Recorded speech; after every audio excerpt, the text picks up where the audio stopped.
Okay, there we go. So, and I can start, Brett. All right. Yep, let's go. Good day to you all in your different time zones. Good to see you. I'm so happy to introduce Jim Mittelman. I'm so glad he is joining us, a professor of international relations at various universities, and actually global relations, because most of his books are about globalization. Where is it going? Capturing it, which is quite a claim, about global order. And most interesting, recently I have found his book on hyperconflict, and the closing chapter, the subtitle is Globalization and Insecurity, and the closing chapter on post-national security I found very interesting. Jim, it is wonderful that you can join us. Please, about 40 minutes, would you kick off, please? Yes, I will. Well, I want to thank Jan, and I want to thank Brett. I've had very pleasant visits to Santa Barbara, usually in person. Never your virtual conference before, but it's the first. Now, what I'd like to start off with is how my interest in this topic of global capitalism, specifically runaway capitalism, developed. And it goes way back, actually, to when I was a teenager. And I worked in a factory in the old industrial Midwest where I was raised in the United States. And in the factory, there was an assembly line. I did one procedure on the assembly line. The others did a procedure. It was specialization in labor. I did the same monotonous task throughout the day. We would get paid regular salary for 8 hours. The rest was overtime where we made more on the line. In a tailorist fashion, there was a manager behind us. He would time us for each operation, and then we would get reports on how we could speed up. So this is what went on for me for 12 hours a day, 5.5 days a week when I was in college during the summer holidays. There was a division of labor along the line. And in this division of labor, there was racialization. Most of the workers were African Americans. Some were immigrants at that time from Hungary, from Poland, elsewhere.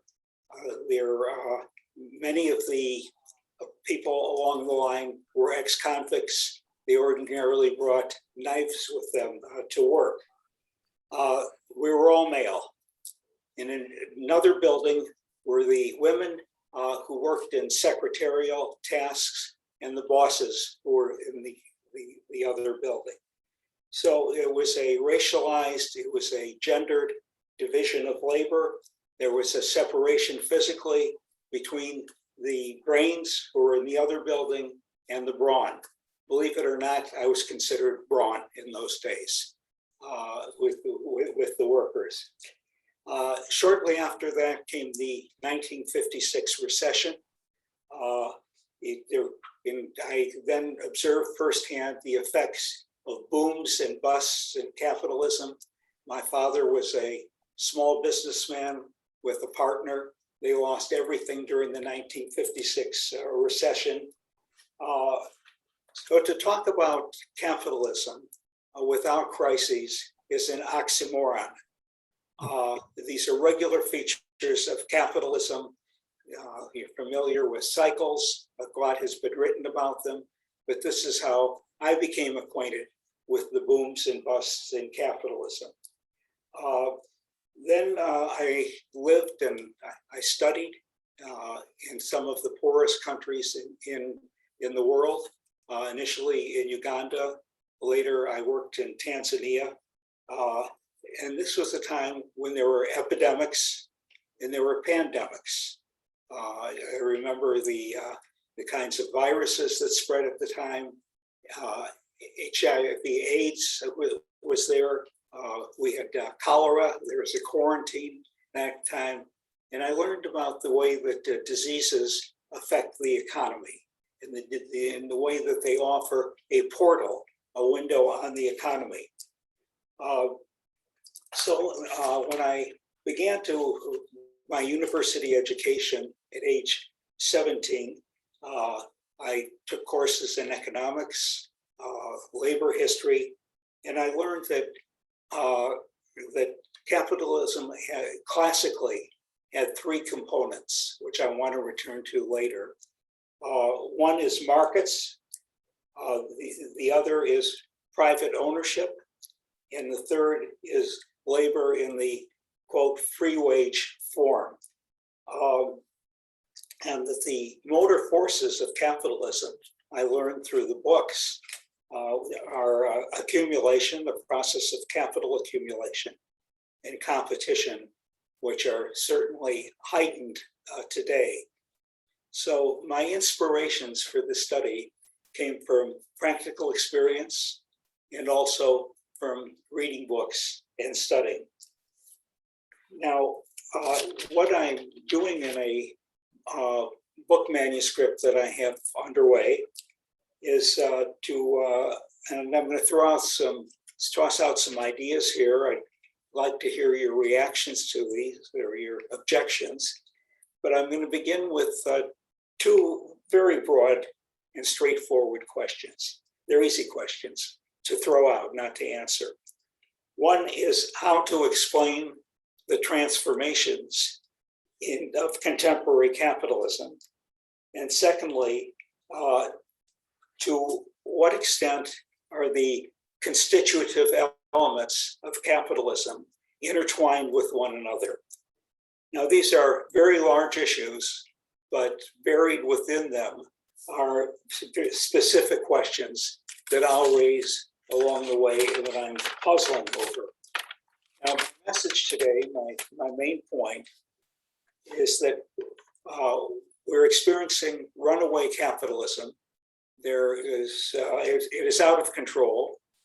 No one is superintending it. No single agency is superintending it. There is no helmsman, but it's out of control. It's running away. And I contend that it's built on three pillars.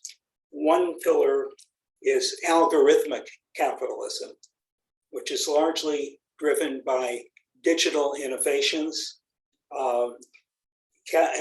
Algorithmic capitalism involves numeric governance by numbers, which there are quantitative indicators, indexes, which we're familiar with at the institutions where we work, and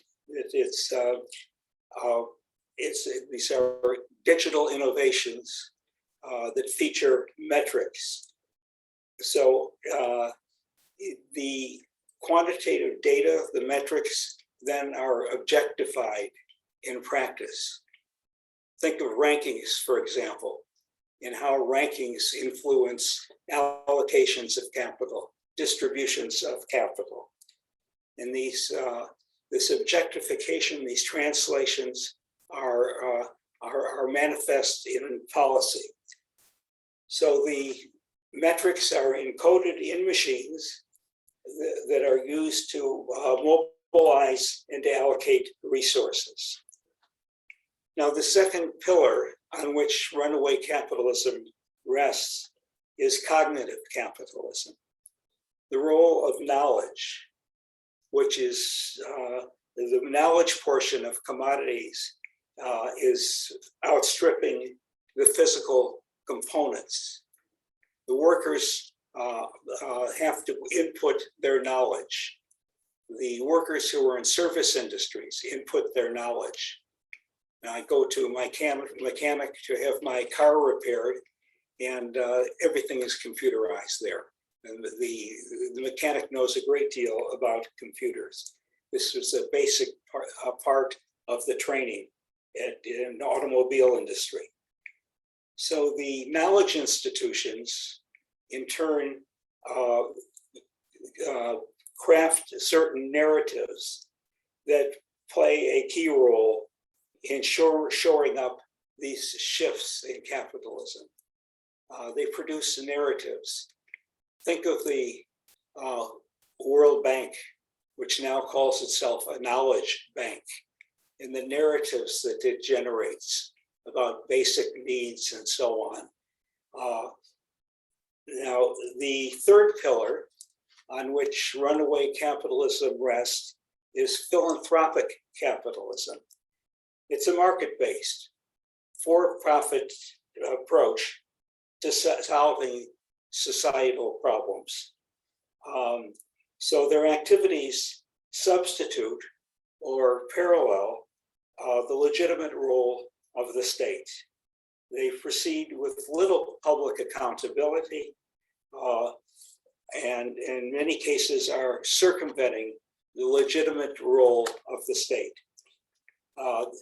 So there is a triangulated structure that constitutes runaway capitalism, with algorithmic pillar, a cognitive pillar, and a philanthropic pillar to this structure. The big issue that I'll come to at the end is how are they connected? How do they interrelate with one another? But this is, I call this structure runaway capitalism. Now let me turn to the matrix of contemporary capitalism. And I think we get very good insight into it through the lens of the COVID-19 pandemic. It impacts all of these pillars in a very fundamental way. In fact, it morphs into the greatest pandemic of all, because there is a confluence taking place in crises of public health, crisis of democracy, crisis of the economy, and crisis of racial justice or injustice, if you prefer, a crisis of the university as well. By magnifying the disparities in society, it is drawing back the curtain on the fragility of the contemporary order. So returning to the nature of capitalism, it may be understood as a generalized system of commodification. The classical components have shifted, specifically at what wage labor. Wage labor is declining with the rise of the gig economy. Today, contingent labor is employed more frequently. It is precarious. It is contingent labor. Secondly, markets in the day of the classical authors were primarily private. I mean, there was international trade, of course, but they were primarily profit. Today, we find that there is globalization. The markets are transnational. Indeed, they are computerized. Then when we get to the ownership of industry, we find that it is more concentrated than ever before. There is a density in the ownership, as we see with the airlines or with the major establishment media. But the motor force behind capitalism is still accumulation, and it's still competition.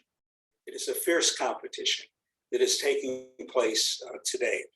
So my research itinerary rests on historical grounding. I want to look at certain narratives that are frequently employed. plain observation, and certain ethnographic studies that I did previously. So this project springs from critical theory, and it does draw on some mainstream approaches. So what I'm very sensitive to in this work is the use of tropes. Tropes are figures of speech, often cliches, often banalities, and metaphors. Clifford Geertz, one of the most influential anthropologists of the last 100 years, now deceased, wrote a great deal about tropes and the use of tropes. Well, let us think about a trope. One of them is the word donors. What does the word donor mean? Who are donors? I was invited some years ago to a breakfast with a small group of people. The host was Chissano, the former president of Mozambique. And one person at the breakfast asked him a question about donor institutions. And the person who asked the question was referring to the IMF and the World Bank. Chissano said, "Stop right there. We do not talk about donors. Who owes what to whom? They are not donating to us. How was our debt contracted? How did it come about?" You know, and we can also think of the word terror, which has been used in so many different ways. Quite a long time ago, I was in southern Rhodesia, about to become independent as Zimbabwe. And I remember that members of the white minority would talk about the terror war,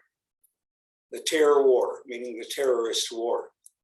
Well, after independence, the same people were freedom fighters. They were liberation forces. So one has to be very, very sensitive to the use of tropes. In fact, Robert Shiller, a Nobel-winning economist, argues that narrative, in his most recent book, he argues that narratives must be introduced into economic theory. How can you have economic theory without looking and examining, interrogating the narratives that are employed? So his formulations about capitalism have been highly influential, and they diverge from more critical accounts that look at capitalism as an expansive process driven by persistent accumulation, fierce competition. So let me turn now to the three pillars of capitalism and drill down a bit on each one. First, algorithmic capitalism. They have a list of rules to follow. The rules introduced through algorithms are used to solve a problem. In fact, we can go way back and say that capitalism itself requires numbers to operate. It requires categories of them. I remember maybe 20 years ago reading works by Bernard Cohn, an anthropologist who carried out his field work in India. And he had studied British colonialism. He said during the imperial age, the Brits came out to rule India. They didn't know the language or languages in India. They didn't understand the rituals. They didn't understand the cultures. They didn't understand the social structure, caste, for example. So what did they do? They launched surveys and censuses to categorize the people, to enumerate the people. How else could they impose taxes, hut taxes, for example? They needed numbers and classifications to do this. Now today, we find that algorithms are a form of neoliberalism that are based on high speed and as we find with high speed trading, with high speed finance. But there's very little understanding of how algorithms in artificial intelligence actually operate. We understand the inputs, we receive the outputs, but the question is what goes on inside the black box. So I've asked technologists, software engineers, data scientists, and others, could you explain the black box to me? And they have said in interviews I have done, no one can explain the black box. We just don't know what's taking place in there, how the inputs are converted into outputs. Now we know that the major features of algorithms and artificial intelligence are. One is what critical scholars have called data colonialism. The numeric reasoning that is spread throughout the world. It's a kind of electronic colonialism that is practiced. It looks at the production of big data, which is used for extracting value. It's a form of commodification. Data capture is an instance of what David Harvey famously called accumulation by dispossession. Yeah. Next, another feature of the algorithmic capitalism is prosumption, prosumerism. Today we find production and consumption are fused together. It has long existed, but the rise of the internet and social networking on it have enlarged prosumptions. Think of the business model of McDonald's as an example. In McDonald's, customers go, they clear their plate, they move the utensils, they remove the paper or cardboard dishes, they're expected to put them in the trash. So effort and time are fused together, and they work without getting paid for the efforts. If we go to a fast food restaurant, we are not paid for our efforts in this regard. So the consumer and the producer are one and the same. And this has a profound impact on the economy. It's been emulated in many industries. And finally, as a feature of the algorithmic capitalism, I want to mention certain geopolitical aspects of it. Today we see there are large differentials between data-rich and data-poor countries. This has become a major cleavage in the world. Lethal autonomous weapon systems, automatic weapons, are gaining more and more attention, critical scrutiny. Attention is given to killer robots these days. And these are used in a number of contexts in various parts of the world. So there is this reduction that is of moral issues to statistics.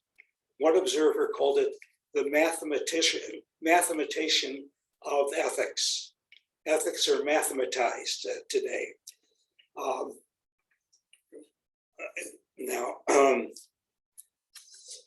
There have been major objections raised about these weapon systems within high-tech firms themselves, about objections to the killing machines, and in the coronavirus pandemic today, there has been a backlash against automated decision-making, as with the recruitment algorithms. At some very large universities, students are selected, admitted on the basis of algorithms, not human decision-making. A few years ago, I was asked to chair a recruitment committee, a search committee, and we had 300 applications. We had a long discussion.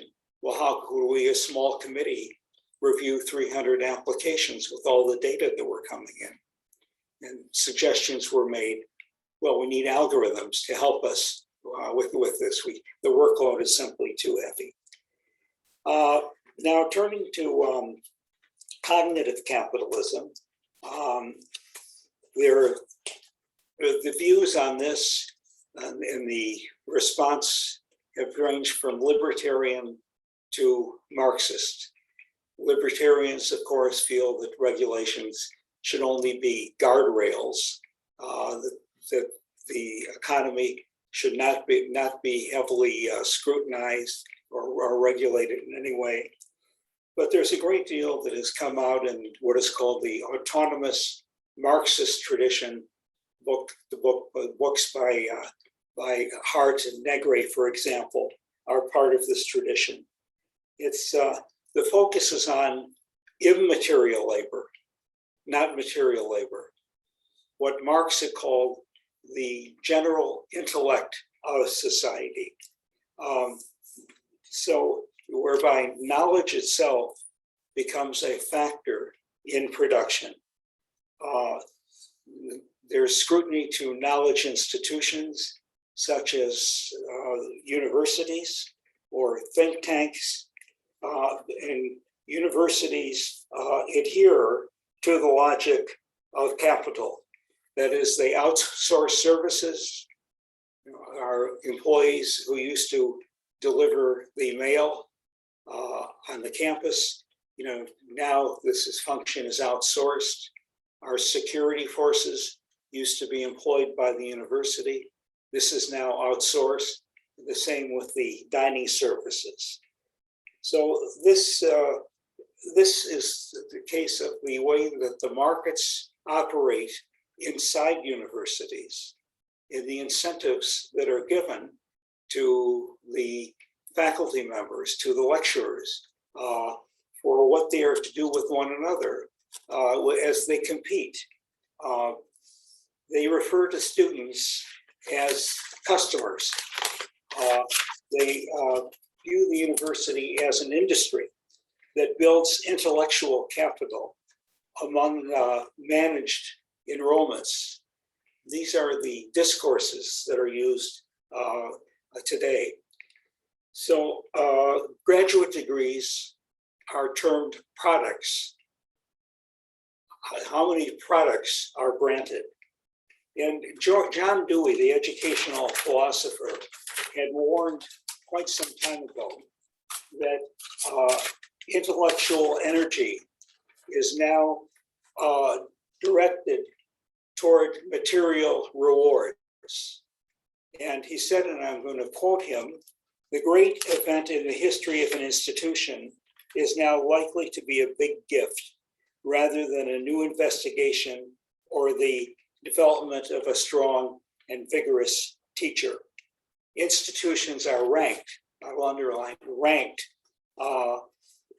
by their obvious material prosperity. The imagination of this force is vague but potent. The emotions are enkindled by grand conceptions of the possibilities of raising money."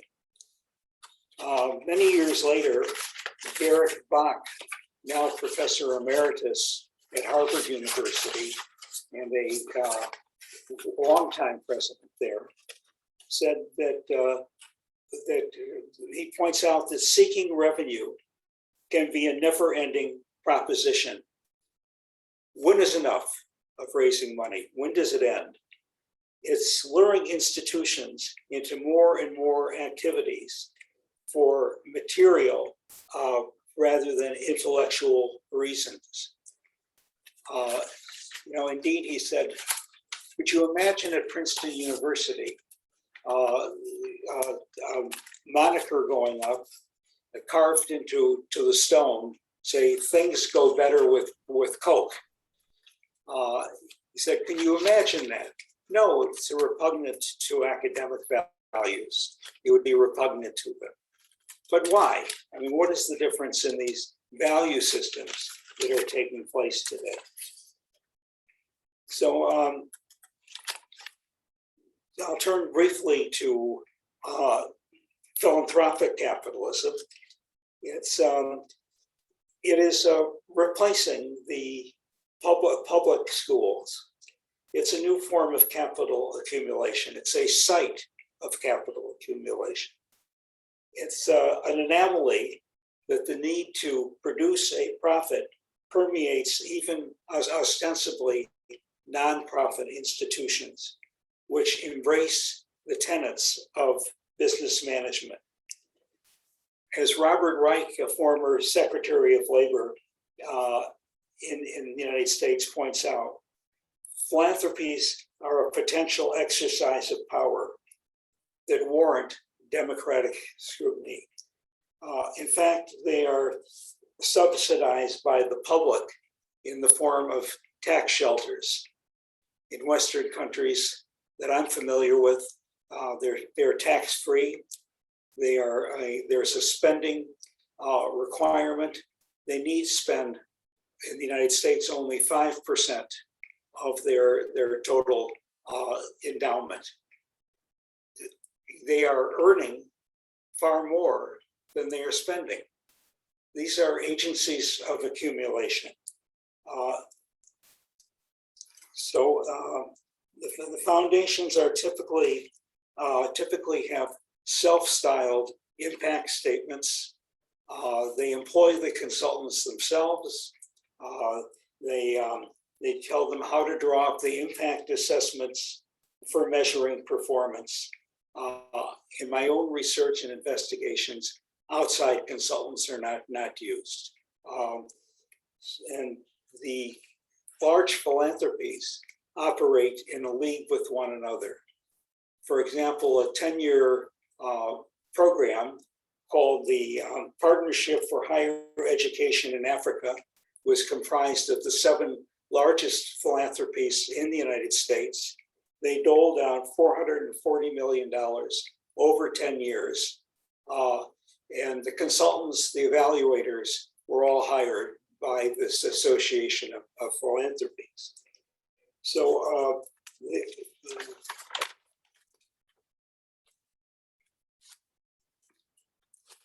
there are proponents who argue that philanthropies are able to leverage their wealth to raise more and more money.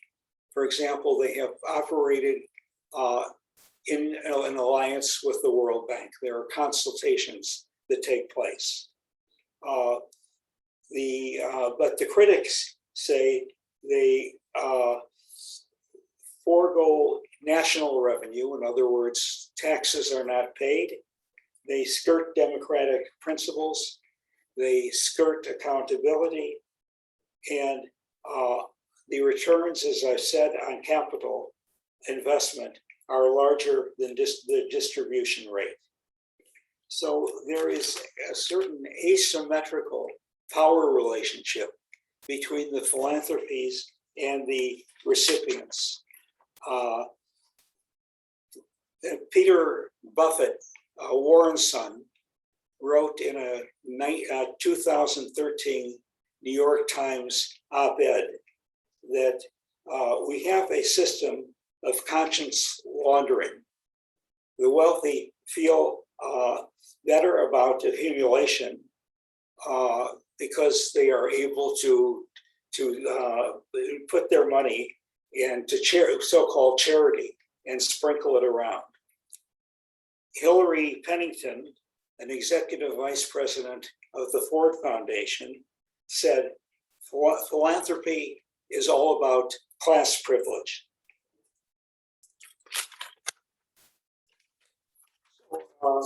This is seen as a kind of virtuous activity. Bill Gates is seen as the savior in certain realms by advocates of philanthropies. But the gnawing question is the one that Chissano raised, and that is, who owes what to whom? So by way of conclusion, let me say that the interesting issue here that I'm not thinking about, I welcome your ideas, is about the intersections among these three pillars of capitalism. How do they interconnect? Let me give one example. I'm compiling a list of instances. The philanthropies are major sponsors of artificial intelligence and algorithms. They fund a great deal of algorithmic research and education. For example, courses at universities around the world. The projects about traditional wage labor are less attractive to philanthropic capital. But the grants, the funding are going into universities and other knowledge institutions to develop training programs. And so these projects are an aspect of cognitive capitalism, and they are objectified in commodity production. They develop indicators, they develop the ranking systems, they refine them. And there is now a surge in algorithmic capitalism taking place. And there's a great deal of resistance to it that is emerging. It's still nascent.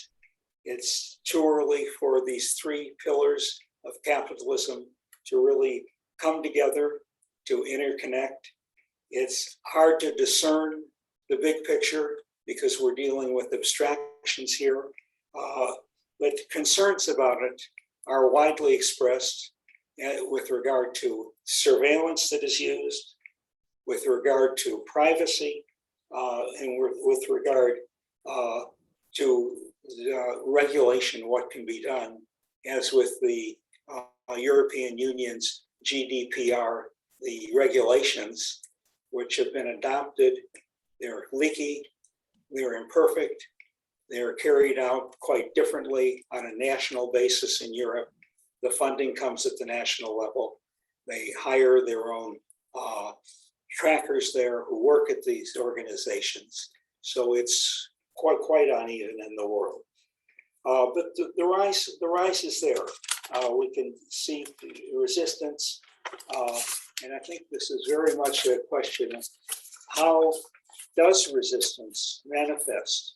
How do we define resistance? And one often thinks, well, this must be a frontal assault on capitalism or a frontal assault on the state. And we can look at the resistance in a variety of different ways. I mean, one is that Polanyi wrote about the double movement, the counter movements that emerged, the social movements. Attention has been given to counter discourses, counter narratives. And of course, Gramsci wrote about counter hegemony, that is, wars of movement and wars of position that do not necessarily, with wars of position, involve a frontal assault on the state. So we must look at subtleties.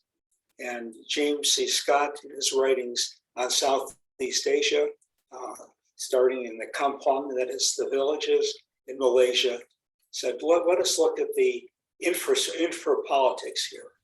Let us look at the hidden transcripts, not only the public transcripts. What about jokes? What about gossip? What about the way that people in factories respond and discuss among themselves?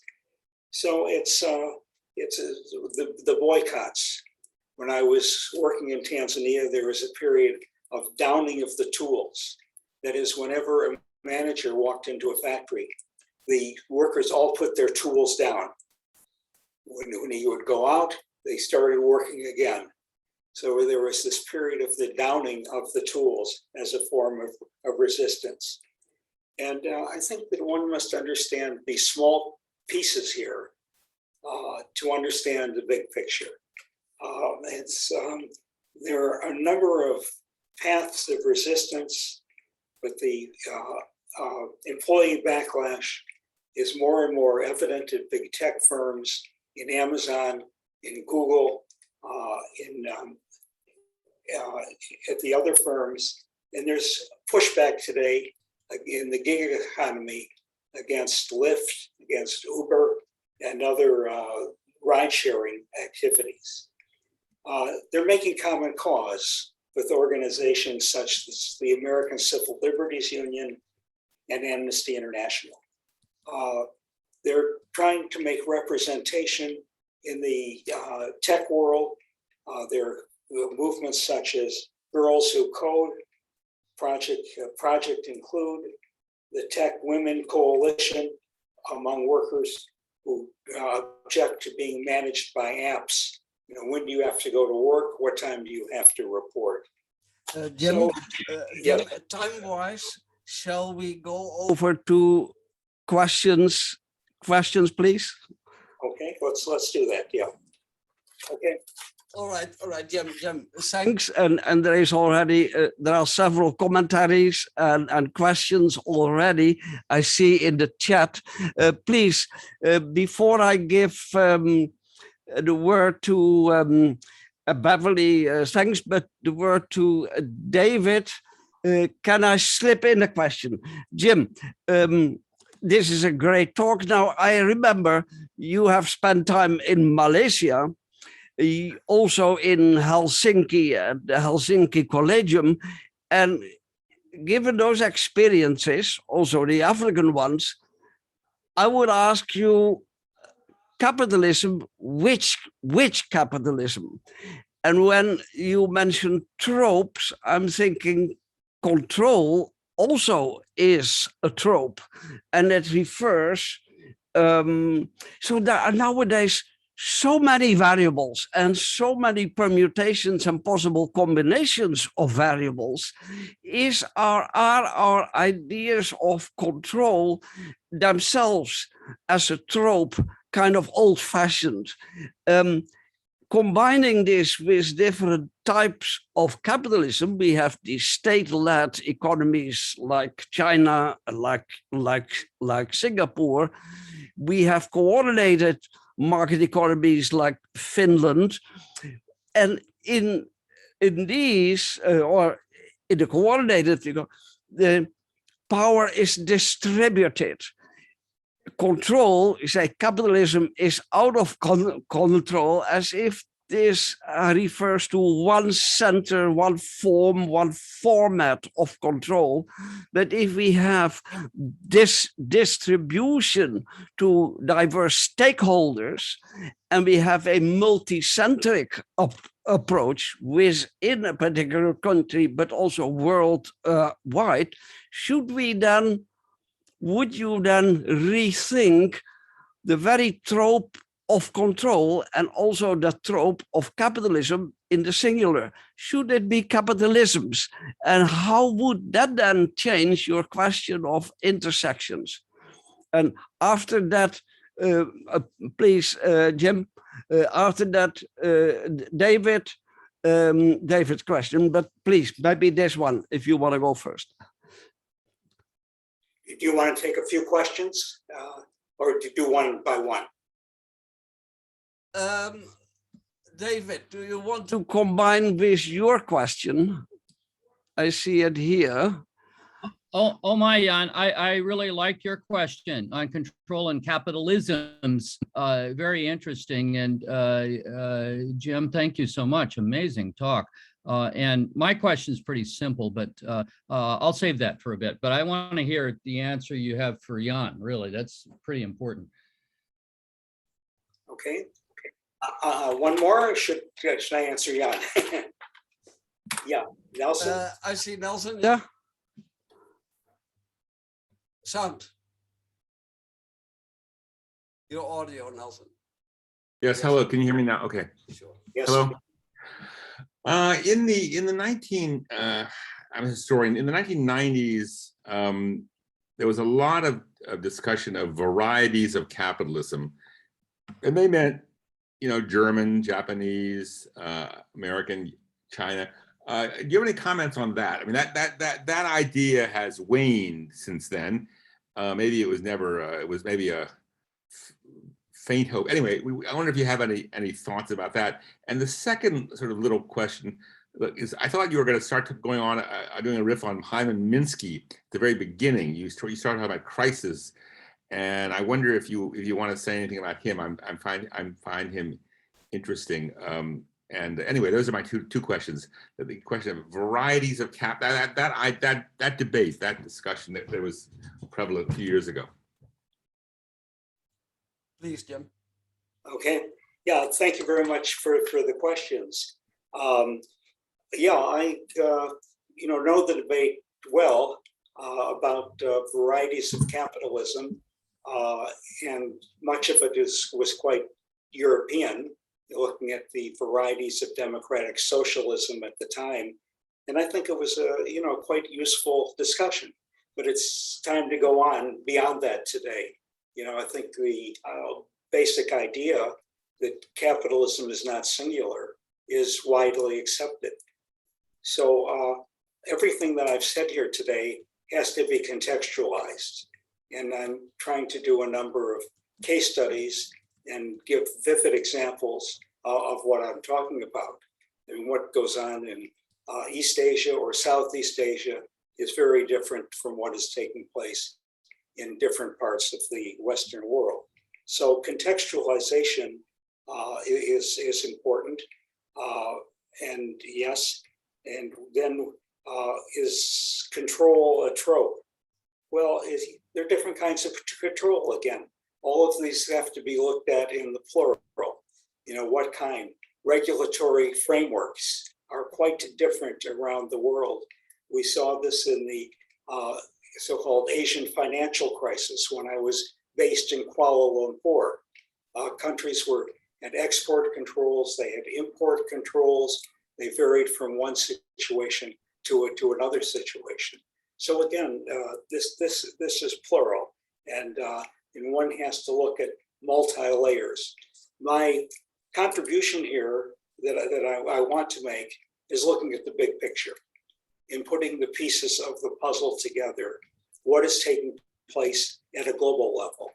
But we need multi-level analysis to go to the regional level, the national level, and the local level.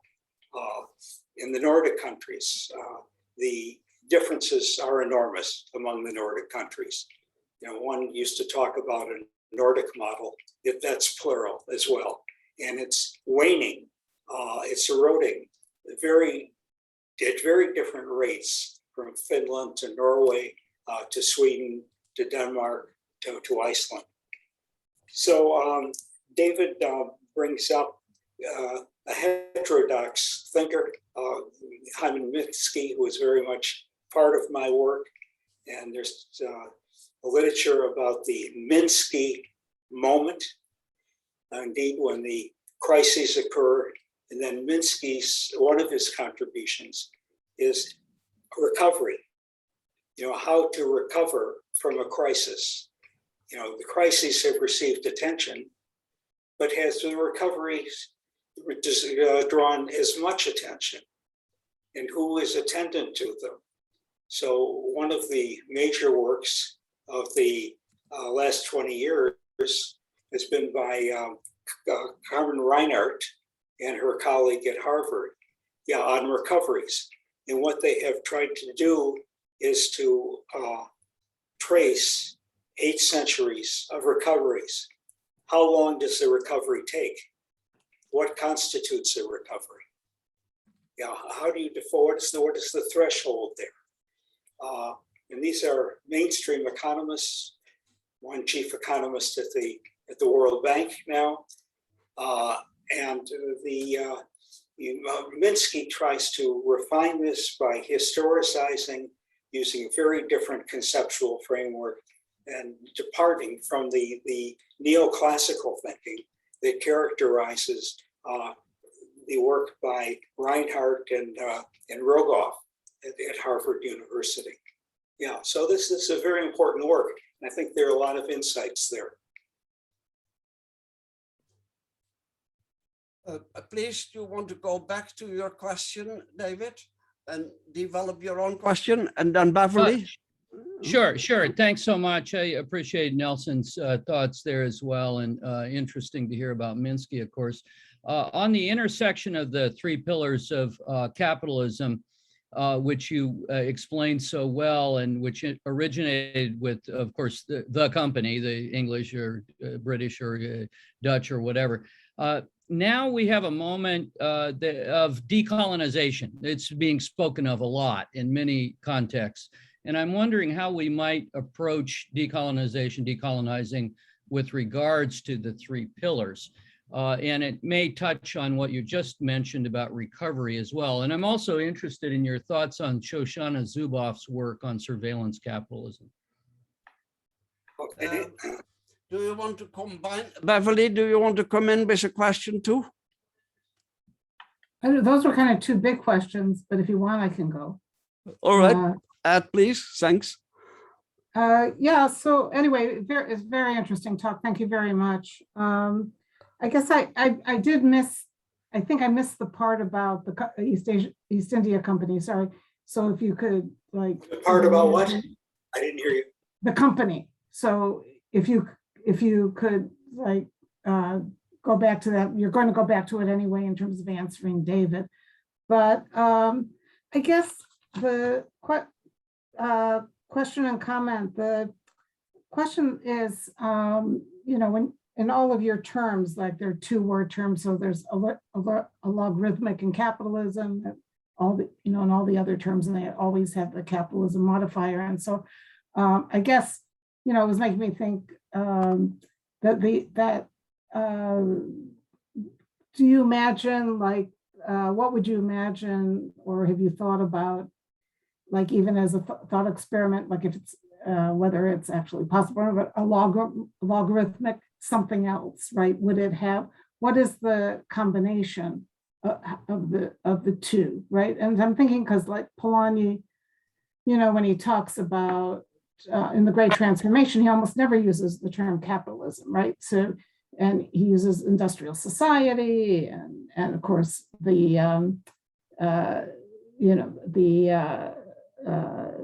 neoliberal creed and this, but not the term capitalism. So both in terms of non-capitalist, post-capitalist type of how those terms would look with another modifier other than capitalism, if that's imaginable. And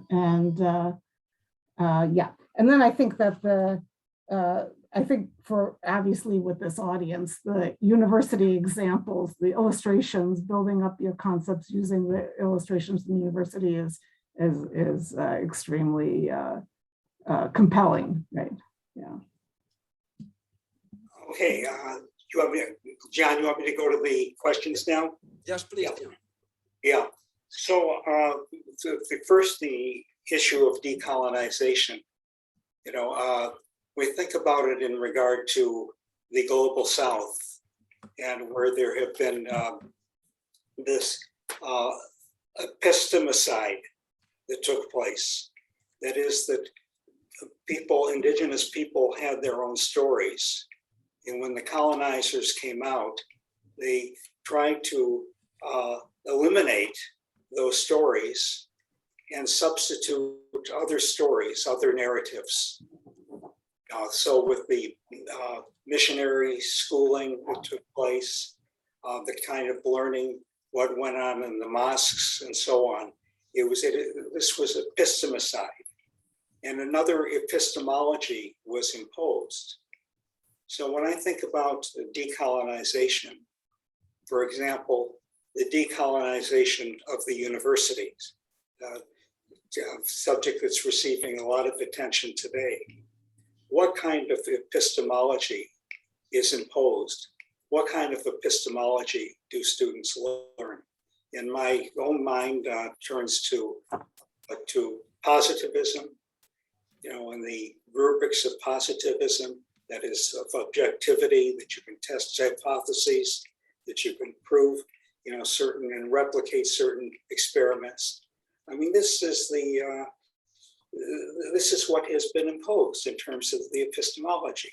It's dominant when he's in economics and other social sciences. I go up and down the corridors of my university and I hear my colleagues talking to their students. Well, what is your independent variable? What is the dependent variable? And this is really a conversation that is mimetic. It's what they learned in graduate school themselves, and they just reproduce it. For me, I could never tell the difference between an independent and dependent variable, but now they're talking about intermediate variables. So I'm just lost in this kind of discussion. But I received much of my education during the times of the great debates on the Hill, which I think Beverly is familiar with. That is in the University of Dar es Salaam, when we were talking about merchant capitalism, industrial capitalism, and the class formation there. So so I'm very, very sensitive to this epistemology that takes place. But then one goes to the World Bank, where I've done some of my research, and other knowledge institutions. It's the kind of neoclassical economics, the paradigm that is employed there, and the way that it is reproduced. If you depart from it, you don't have a job at all. There's one way of thinking, a cast of mind. And then I was asked about Zuboff. I think that her book, which is right behind me here, Surveillance Capitalism, is an enormous contribution. Tremendous, how capitalism requires surveillance, how it utilizes surveillance, how all of us are surveilled.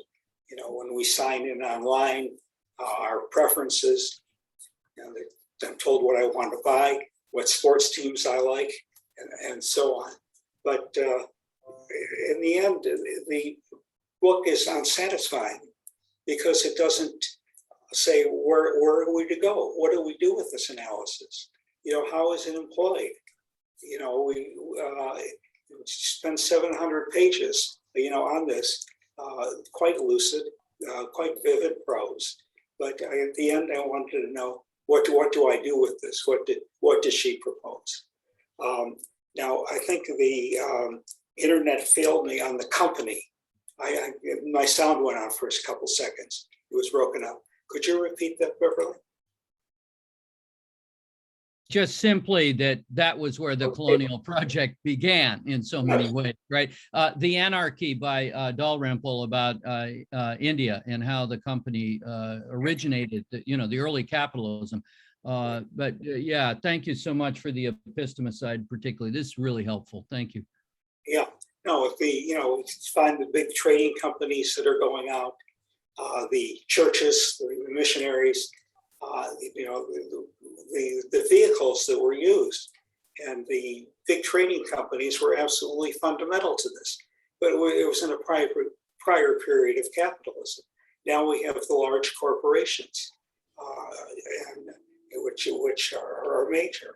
So what I'm trying to do at the end of this study is to discuss the synergies that take place. How do these three pillars interconnect with one another?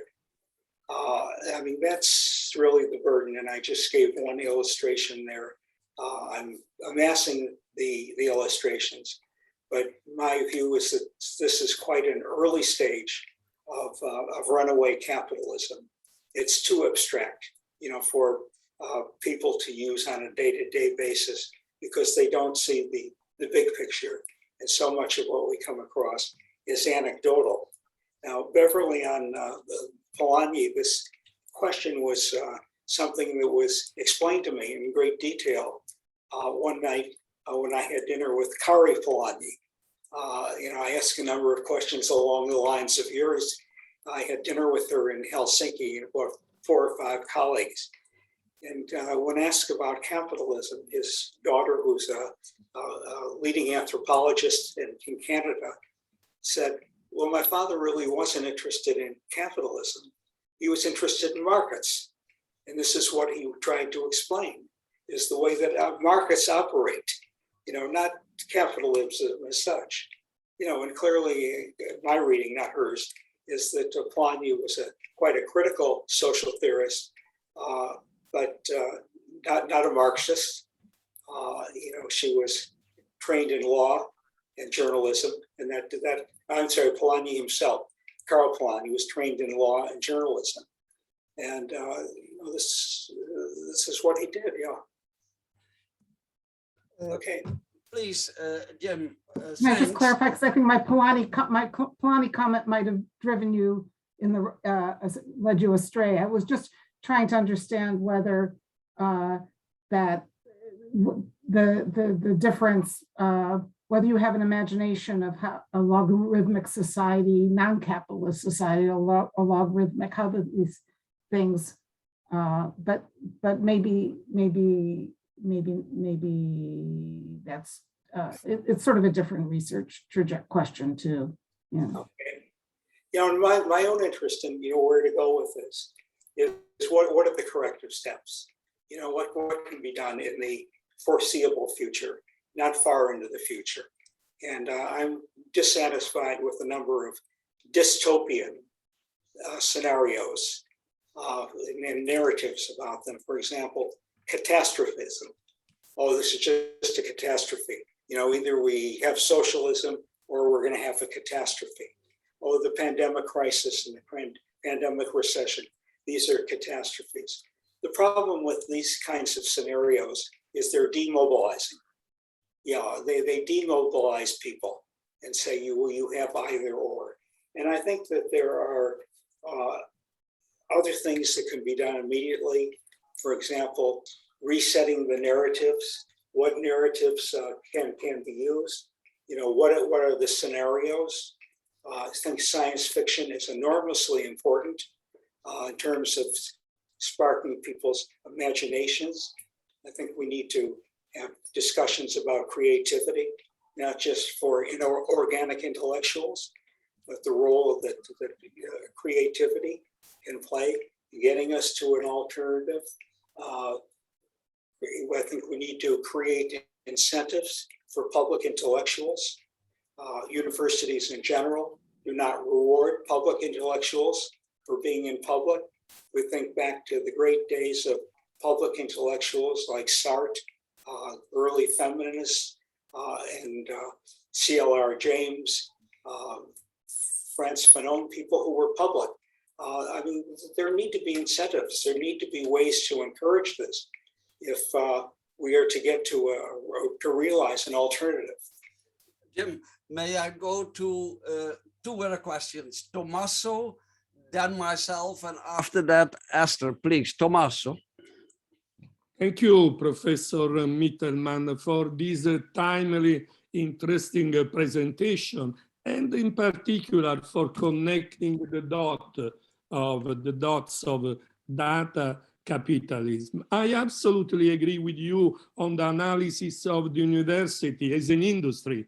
My opinion is that the neoliberal policy were able to turn the university and the faculty into department stores. But if I understand well, I am a visual activist. Visual technology, the new media technology, is at the core of these subtle, visual, emotional, and ideological charged restructuration of capitalism. If I'm not wrong, so what you suggest in the so-called new field of global study to add in the curricula is a subject to better understand this dangerous form of capitalism? Thank you. All right. Grazie, Tommaso. Jim, I'd like to combine with my own question. namely the epistemic approach, I think, is the key, is the strength of your contribution. It's very rich. Now, I have a question.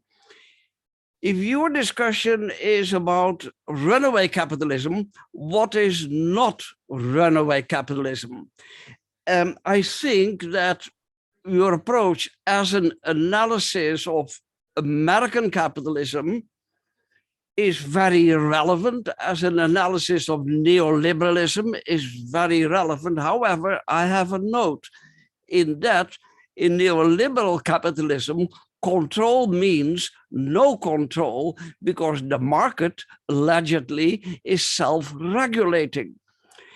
And if we would shift the lens to an analysis of China, state-regulated, state-led market economies, or European coordinated market economies, there the category of control has very different meanings. And if we want to avoid, as you say, I agree, catastrophism, apocalypse scenarios, then in polycentrism or in multipolarity, which is the everyday reality of the circumstance we are in, we must open up our categories and think of what is the meaning of control in Singapore, in China, in Germany, etc. And then say also a note, if I may, there is no talk of Afghanistan as a failed state. And by the same token, along the similar lines, as the United States as a failing state. So if you would combine this with runaway capitalism, and the running away is the very point of this American capitalism, we end up with a failed state. As a utopia, actually. Not as a catastrophe, but the catastrophe is the utopia. So, is there another comment or question? I think, Esther, were you? Sorry, you want another question, or? I thought you said there were a couple more, or another one. But I like people's comments. Oh, yeah. I'll respond on my response brief. Esther, please. Sound. Microphone.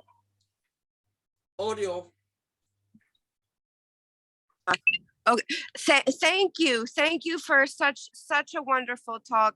I half wish, or mostly wish, that I had been able to follow up just after Beverly's questions, because this is like the conversation has gone into another direction. But as I was listening to you, I was thinking about Frederick Jameson's concept of ideologies and how they are malleable, and it's a concept that we could galvanize, create new mythologies, create new narratives, create new ideologies that drive and inspire people. Fight ideology with ideology, I think, is his proposal. And then the other thing that I was really thinking about while you were talking was Raymond Williams in Marxism and Literature, where he picks apart the concept of hegemony and culture and cultivation, and he shows us all of these ways that in these apparently disciplinary narratives, there are ways to explode them. Not only with counter hegemony, as Gramsci proposes, but also in so many other subtle ways through tradition, jokes, which you mentioned. So I was just thinking about these things, and I was wondering, your message is really very, very hopeful. And can we still use these concepts to inspire our students? Nelson, thanks. Do you want to comment? Well, I wrote a I saw it, question. yes. Yeah. You want, I'm sorry, you can hear me, right?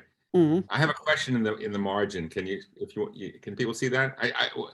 I was very interested. Can I talk? Yes, of course. I was very interested to hear that Professor Mittelman was in Malaysia in the late 90s, because I'm working on the Asian financial crisis, and Malaysia did impose capital controls then, and it avoided the problems, the meltdowns that South Korea and Thailand, later Russia, had.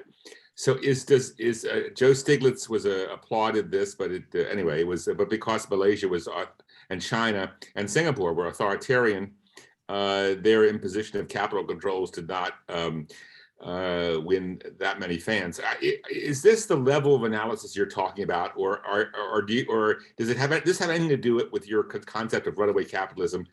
Because in your earlier answer to the question, I thought you just sort of dismissed the idea that it makes much difference one country versus another. And you were there, so I'd just like to know your comments on this. I'd be fascinated to know if you have your just general sense of what was there. Go ahead. My turn? Yeah. Okay. Yeah, I'll do my best. They're excellent questions. So first, Tommaso raised the issue of the universities, and to just reduce my answer to the question is that, with very few exceptions, such as in China, there are no public universities anymore. They are all private universities. Where public funding has gone down, there has been disinvestment in higher education, and the private funding coming from the markets, coming from the philanthropies, and has increased. In the global South, there is this surge in philanthropies that has taken place. Many of them in league with the large philanthropies in the West. But the university is essentially a market institution. I'm in Colorado right now. In Colorado, the university here, the state university, receives 4% of its budget from the state. For my previous book called Implausible Dream, it's about the decline of universities. I interviewed the longtime president of the University of Michigan, and he said to me, Jim, he said, our hands are strapped. He said, we get less than 10% of our revenue from the state today. Virginia is 6%. And we could replicate this on a national level around the world. In Helsinki, I saw this year by year when I worked there. The degree of public funding going down in a so-called welfare state, a welfare system. So the media technology, Tommaso, I really that have not studied. We all read about it, of course, but I think this is a very, very important instrument that deserves attention. But capitalism is more and more in the curriculum. It's attracting increasing amount of attention from intellectuals. For example, history departments generally do not have courses dedicated to capitalism. Now they are proliferating. The history of capitalism, the rise of capitalism during different periods in different locales around the world. Economics departments, which even predominantly neoclassical ones, are teaching more and more about history. My undergraduate thesis, way back when, was on the history of labor movements and labor struggles. It was about the Molly Maguires, predominantly people who had come from Ireland or descendants of Irish, and their struggles on the mines. So, the epistemic approach, I think, is a very rich one. It needs to be pursued. It's a question of paradigms. I like to talk about the paradigm makers, as how the paradigms are produced, where they came from, how they're reproduced, how they're extended, and the paradigm breakers, that is the critical scholars who attempt to break these paradigms. There have been some, very influential books that have been written about this through the years. I think of Ngugi wa Thiong'o, Kenya's foremost novelist, foremost playwright, social critic, and he was at Macquarie University about the time that I was there. Working. I've had an opportunity for discussions with him over the years. And he's written about the colonization of the mind and how the colonization of the mind worked in a very particular context, and how about decolonizing the mind, about the languages that were used, what language one writes in, what language one teaches in, how to go among different registers within those languages. Some of us are sensitive to different senses of humor in various languages, and that they don't translate exactly from one language to another. So in Ngugi, I don't know if he's written, but he talked to me about the moving from Gikuyu, his first language, to Kiswahili to English, and how difficult it is to capture these subtleties. What is not runaway capitalism? Well, I think runaway capitalism is global, but it manifests very differently in various parts of the world. And Jan, this was my point earlier about the importance of contextualizing. It happens in very different ways. Parts of it are cultural, and one has to capture the cultural nuances here. They're extremely important. And the same with control. I mean, controls will not go simply in one way. There will not be big global controls. There can be certain agreements, but as with the GDPR, the regulations in Europe, they manifest very differently from one country to another, with funding, with different legal frameworks, where countries have quite different histories. So yes, it's a polycentric world, but we can look at the levels of analysis. And yes, there are different kinds of failed states. The United States is a major example, teaching democracy throughout the world. And Afghanistan is another type. So one has to look at this variation, not impose a single model on the whole world. But I hope my contribution will be to say, well, what is the big picture here? What is the big? And then we need all the other pieces of it together. Yeah, I would ask her to look at the grassroots, the ideology. I worked in Tanzania during the period of Ujamaa. Swahili Ujamaa means community, but it's also translated as socialism. It's a period of Ujamaa villages, building these cooperative villages. It was a bit of a Fabian vision, the utopian vision of the presidents, Julius Nyerere at the time, and they're malleable. It changed. It was very differently. It was not executed. There were major problems with it. Now, I think Raymond Williams' contribution here was to focus on keywords. And this is much of what I learned by reading his very rich, critical cultural analysis on keywords. And I think it dovetails with my emphasis on narratives here and understanding the power of narratives. This is what I think it was a Welshman really contributed to the debates. And I encourage everyone to go back and read that. Am I hopeful? Someone said this to me at another presentation I gave on a different topic. They said, "You're so helpful." And my answer was very genuine. I said, "I can't help it. I had a happy childhood." That's why I'm hopeful about the future. I just can't help it. I have no other explanation. So then,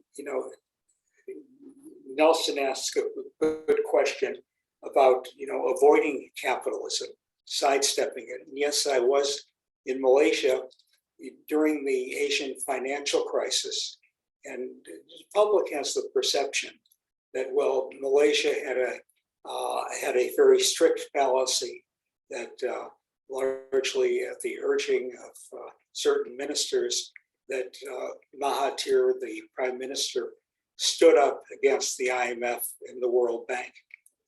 Not true, not true. Malaysia negotiated behind the scenes with the World Bank and with the IMF. The public image and the rhetoric, the narratives were that they stood up, but in fact they were not carried out, and one can go to specific policies after the financial crisis to see what indeed took place in Malaysia. And it is an example of runaway capitalism. Yes, Malaysia is a runaway case where capitalism is out of control. And this was particularly felt at the ideological and the cultural levels. For example, I asked some of my colleagues at the Institute for Malaysian Studies, I said, after I got to know them very well, I said, did you cover years ago? When did you start to cover? They said, no, we did not cover years ago.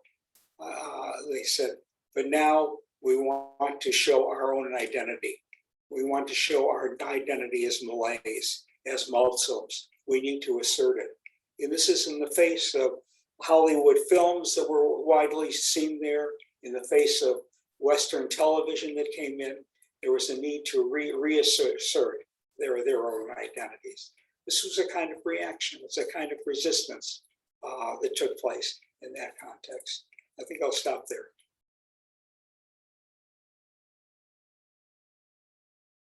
Jim, please, are there other comments, questions? Say, I would have a note, Jim, about Mahathir's period. Isn't it so, and that was in Nelson's question, that Malaysia, because Malaysia did apply capital controls when the Asia crisis hit 97, 98, Malaysia came through. Whereas countries that were very indebted, Thailand, also South Korea, Taiwan and China also sailed through. So Malaysia did escape the impact of the crisis. Indonesia did not. So there was a point to Mahathir's position. There are several different kinds of capital controls, export controls, import controls, and so on. There's an enormous literature among economists on this topic. But that's the way that Mahathir and controlled, if I can use the word controlled, press operated. It was the official line, but they were eased very rapidly after an initial application. There was no follow through on this at all. I mean, there are good sources such as among the economists there.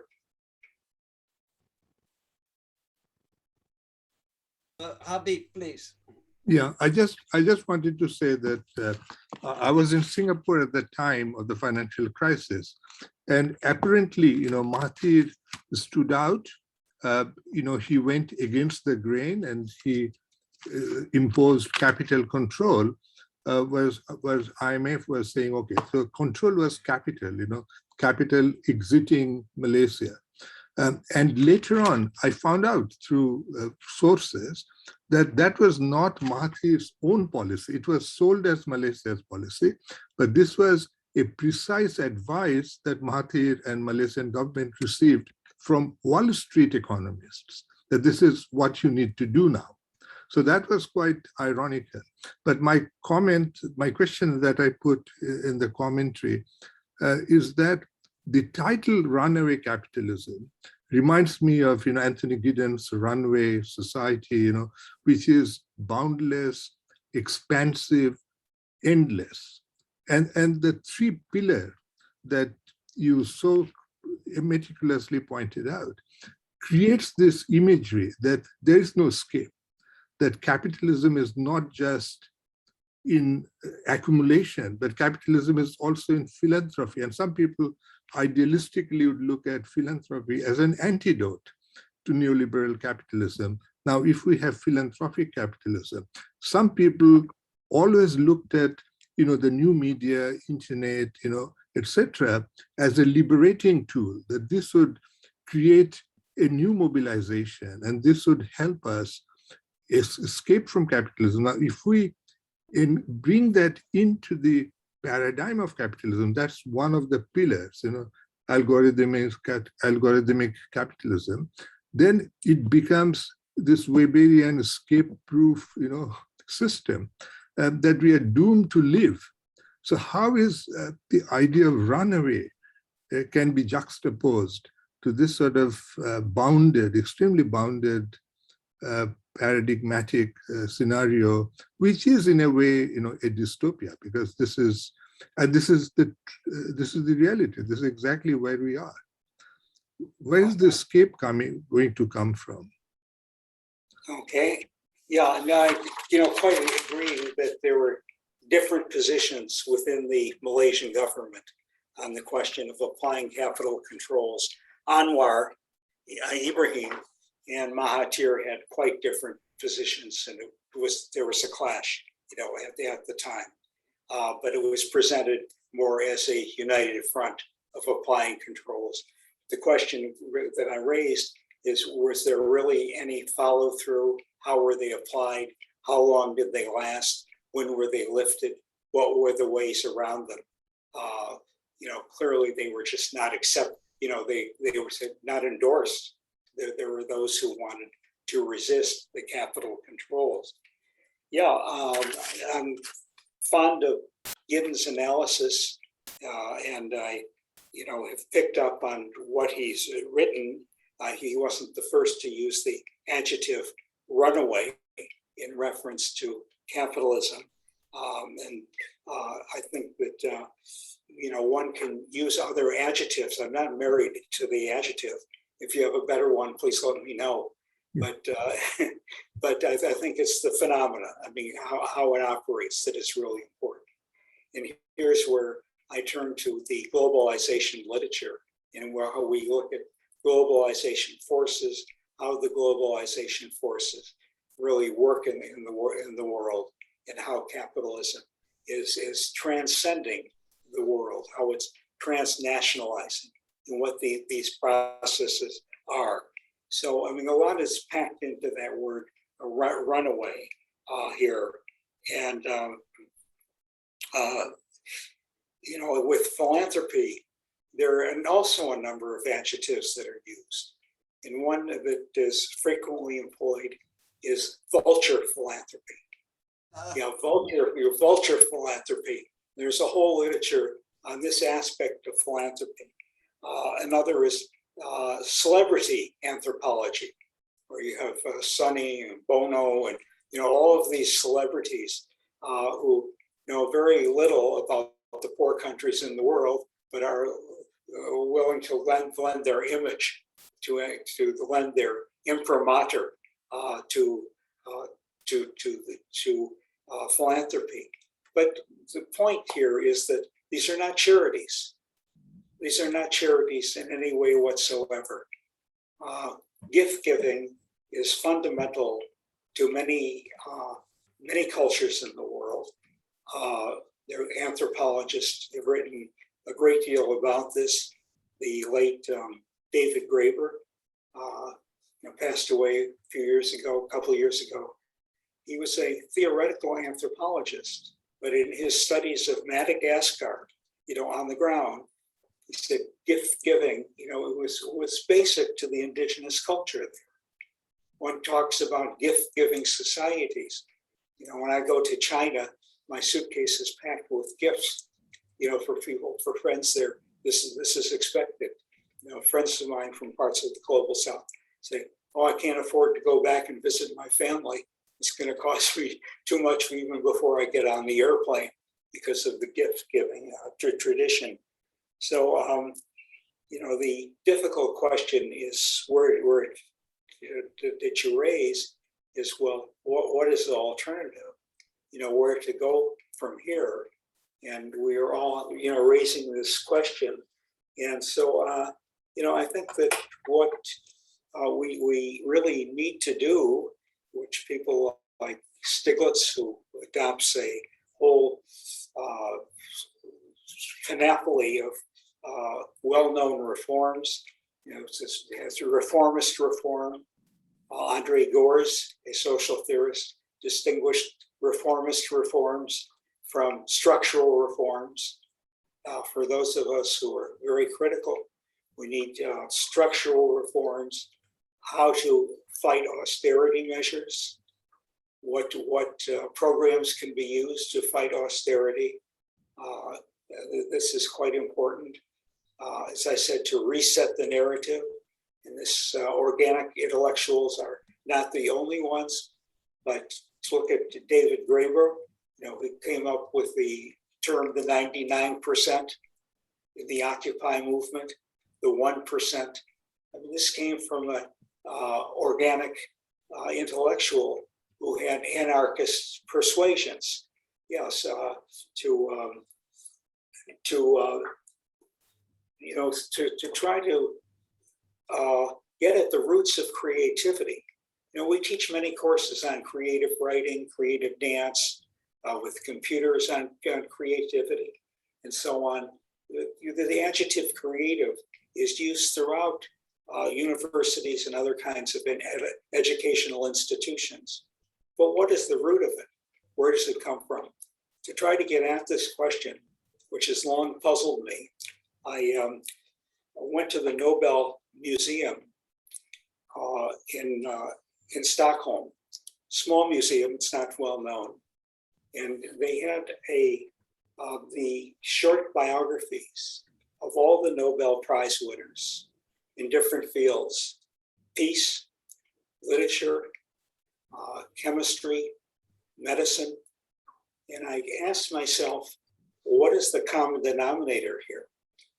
Where does creativity really come from in all of these different circumstances?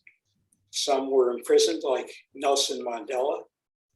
You know, some spoke of their indigenous culture, Wally Soyinka, about what he drew from Yoruba myths, about what he drew from his long imprisonment under Nigerian dictatorship.